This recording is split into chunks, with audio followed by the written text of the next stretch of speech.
Hello, everyone. I'm Gilbert Cruz, and this is the Book Review Podcast. Today on the show, I'll be speaking with two members of the Book Review staff, Liz Egan and Miguel Salazar. Miguel is going to be on later to talk about his recent entry in our Essentials series, this one focused on the work of Gabriel García Márquez. But first, Liz is here to talk about the great Judy Blume.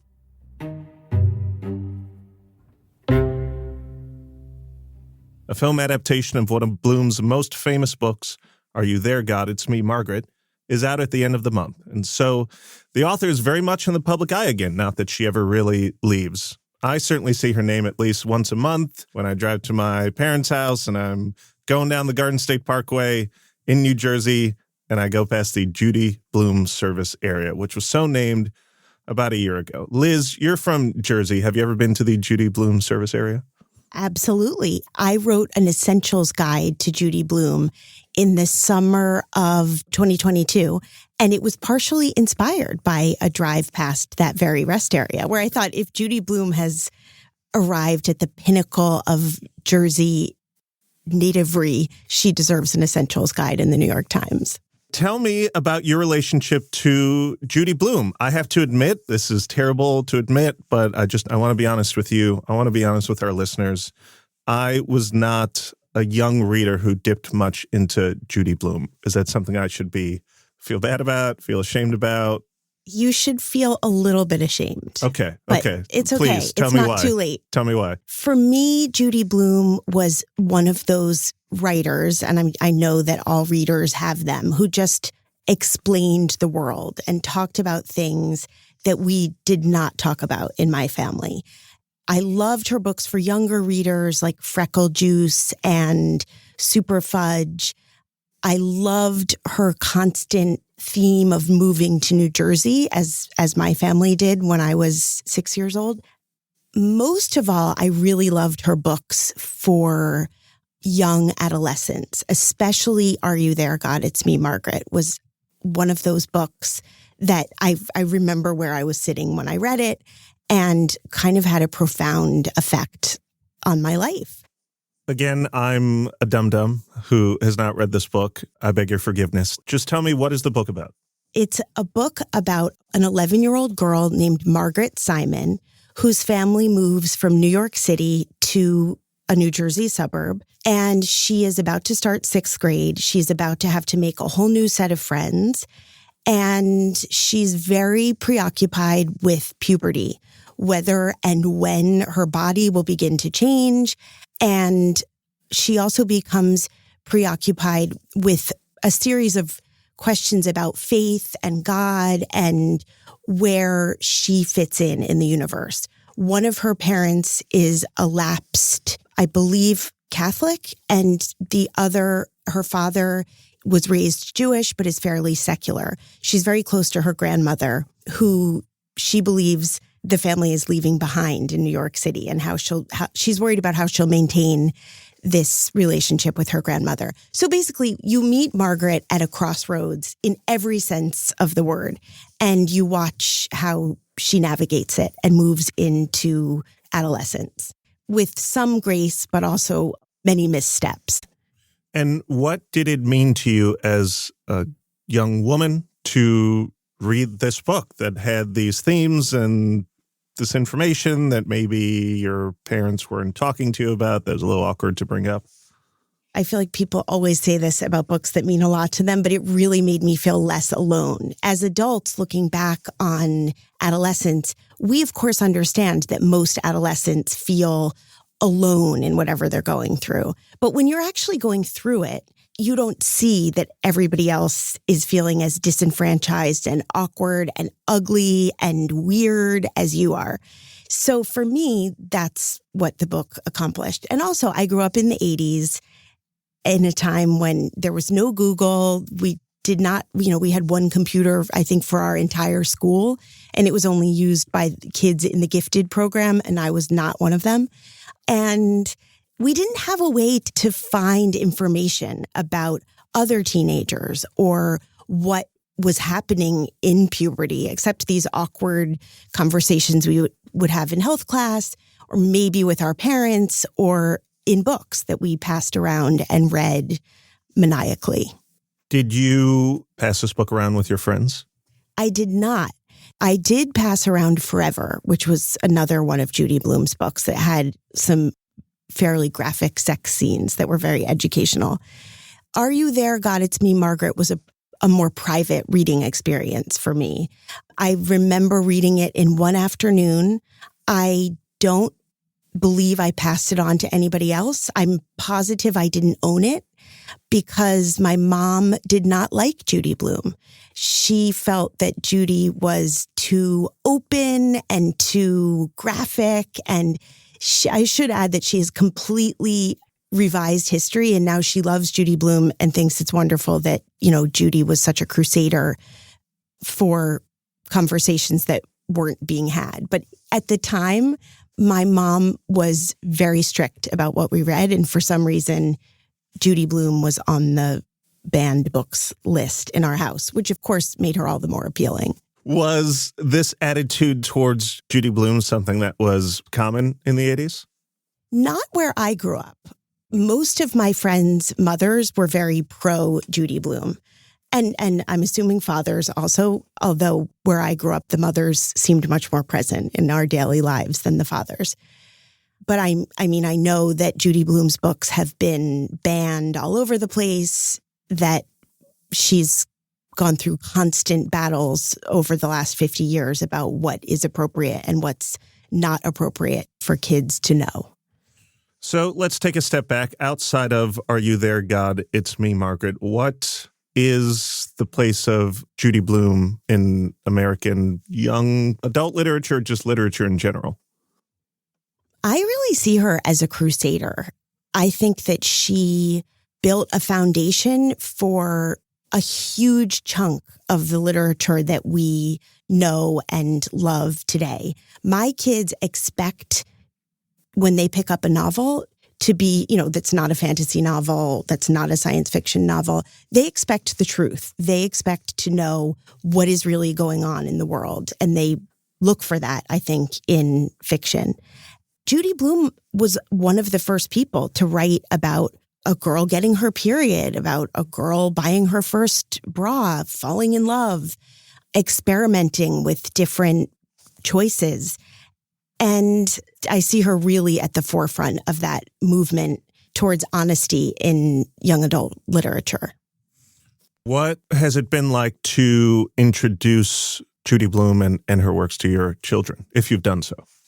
It has been very, very rewarding. I'm sure you've had the experience, Gilbert, of introducing a beloved book to your son and discovering he has zero interest in it. I've had that with countless. In fact, the majority of the books I introduced to my kids when they were little, they just left them on their nightstand and that was the end of it.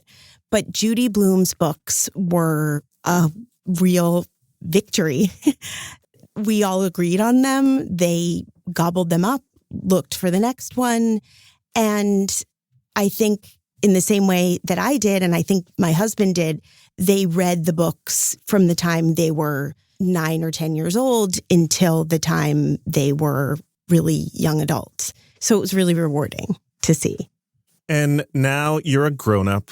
And luckily, Judy Blume does not only write fiction for middle grade readers or young adult readers, she writes adult fiction. What has it been like to grow up with her?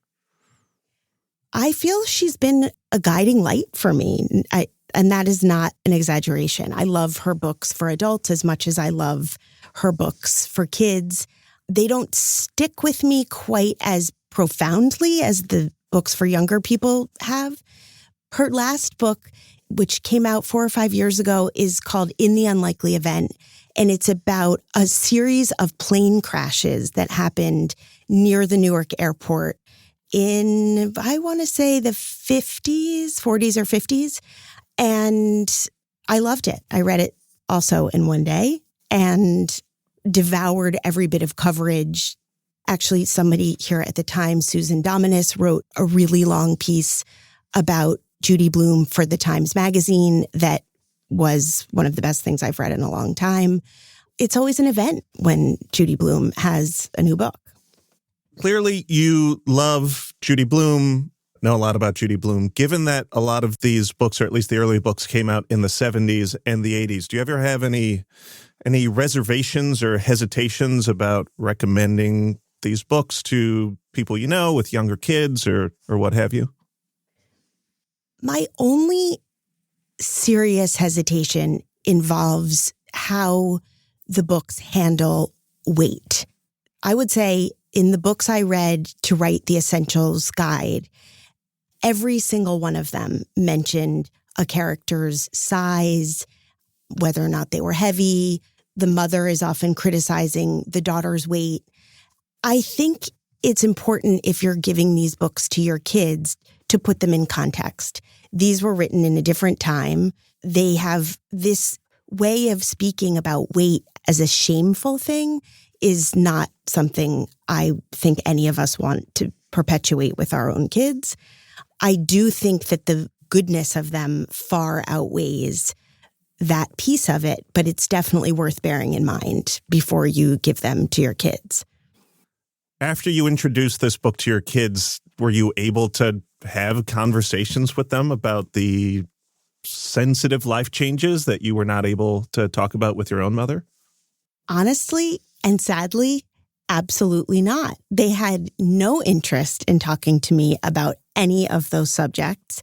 I thought that I would be kind of a puberty whisperer, that we could sit around the table and talk about what to expect in puberty and all the things that were off limits in my house growing up. But guess what? My kids had no interest in having those conversations with me. They preferred to turn to Judy Blume or to any number of other books. And obviously... Well, they had the internet. Yeah, that's what I was going to say. And the internet and TikTok and Snapchat and their friends. And their friends were much more open about any of these subjects than mine were at that age. It was slightly humbling, but I also think it's kind of normal. Most people at that age aren't dying to talk to their mother about their bodily functions. Thankfully not. Exactly. I'm a middle-aged man who's never read Are You There, God? It's Me, Margaret. Should I check it out, or is that going to be weird? I don't think it's weird. I just think that it might not be your favorite book, but it might give you, it would definitely give you a window into what it's like to be an 11-year-old girl. So if that's a mindset that you would like to dwell in, no, we can't go there. I'll add it. I'll add it to that very specific list that I keep you know on what Goodreads. I would recommend it for you have a long drive, get the audiobook and listen to it as a family. I think it's more of, at this point, a family experience for you. Solo experience. Gilbert Cruz sitting on the train home to New Jersey reading Are You There, God? It's Me, Margaret might raise some eyebrows. I don't know. Oh, this is terrible. I should not do any of this, I think, is but it's what honest. I'm realizing. And you should definitely see the movie. Okay. You might be in the very small subset of people who will just see the movie. To everyone else, to most people, I would recommend the book and the movie. But if you're over, say, 25 and you haven't read the book yet and you're a busy person, maybe the movie will suffice. Great recommendation. Thank you for coming on to talk about Judy Blume, to talk about Are You There, God? It's Me, Margaret. Are you there to talk a little bit about New Jersey? I can't wait to have you on again. Thank you so much, Liz. Thank you, Gilbert. We'll be right back.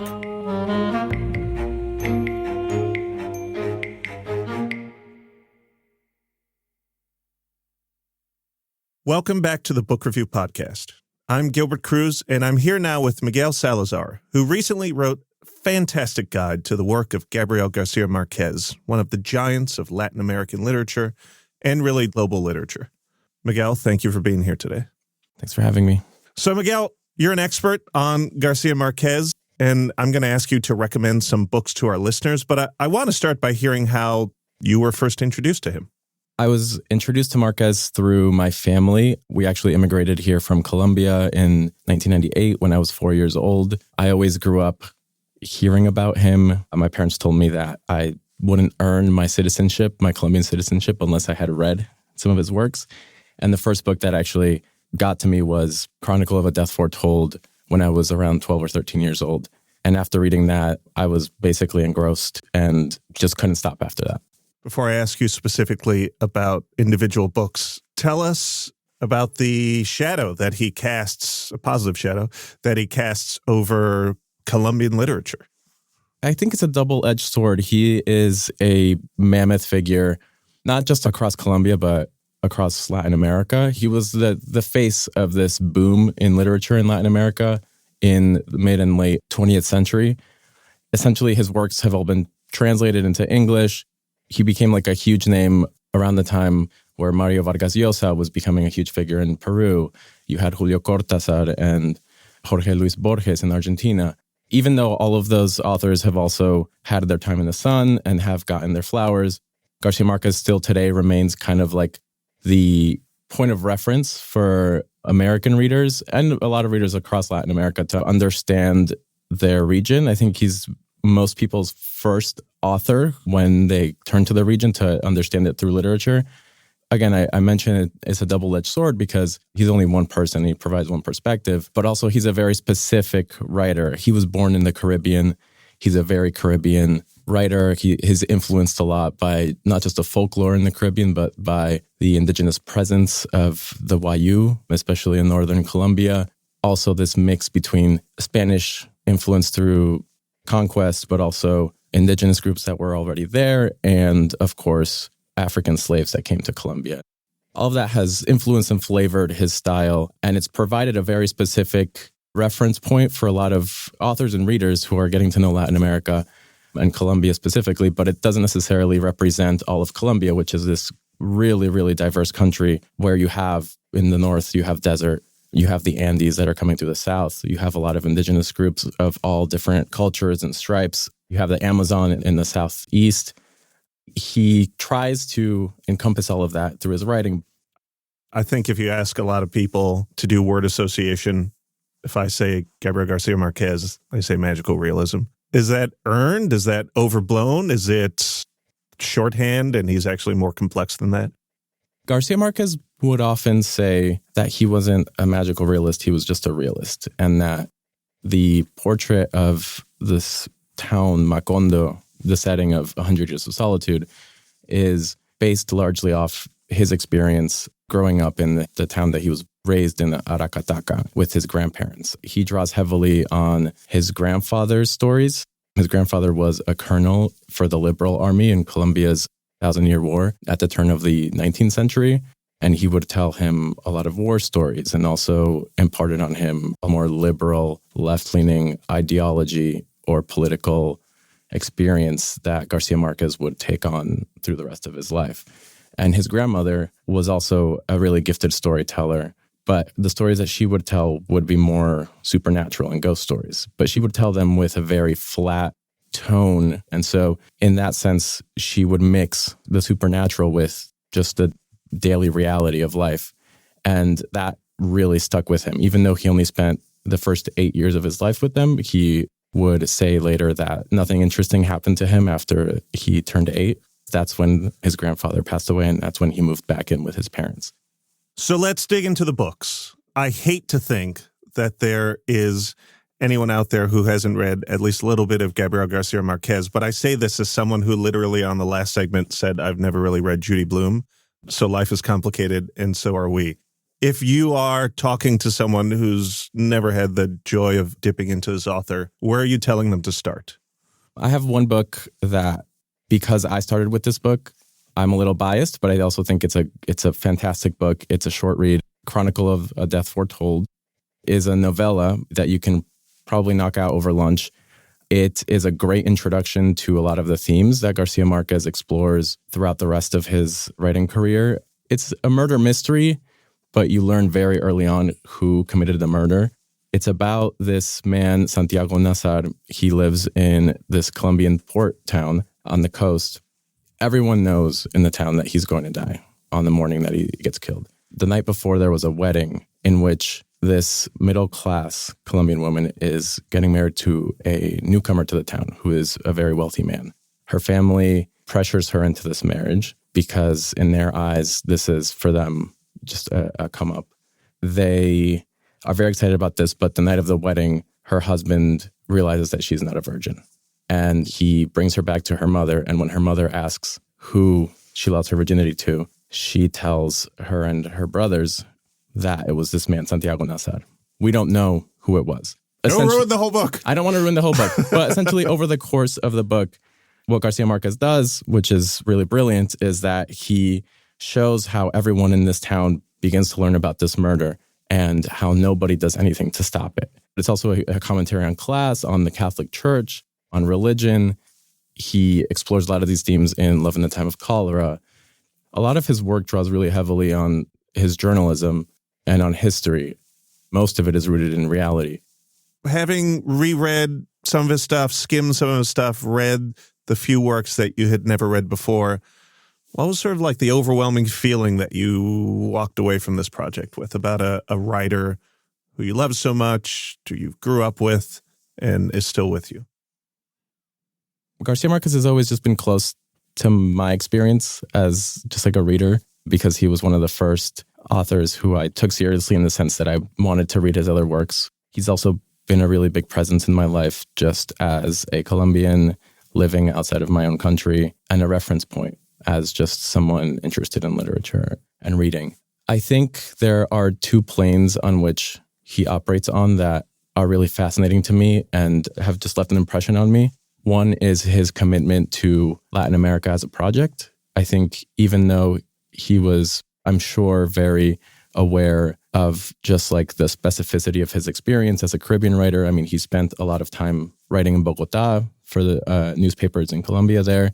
He spent time in Caracas in Venezuela. He spent a lot of time in Europe, first in Paris and then roving around the continent. He lived in New York and Mexico City. You know, in that era, in the 50s, 60s, 70s, really imprinted a sense of camaraderie with the rest of the region, not just through the places that he would visit in Latin America, but also through the writers that he would encounter. He always wanted to see Latin America go through its own dark ages, so to speak.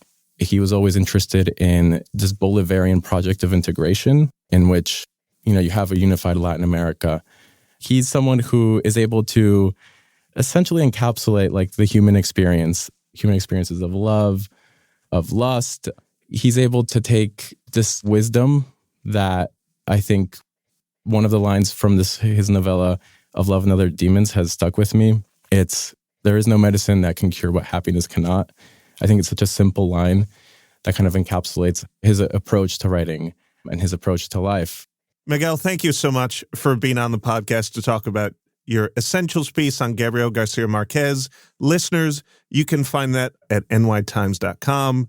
I'm just going to tell you something that may embarrass Miguel a little bit. This is his first time on the podcast. It's not going to be his last. We're looking forward to having him back. Thank you for being here. Thank you so much. Those were my conversations with Liz Egan, talking about Judy Blume, and Miguel Salazar, talking about Gabriel García Márquez. I'm Gilbert Cruz, editor of the New York Times Book Review. Thank you for listening.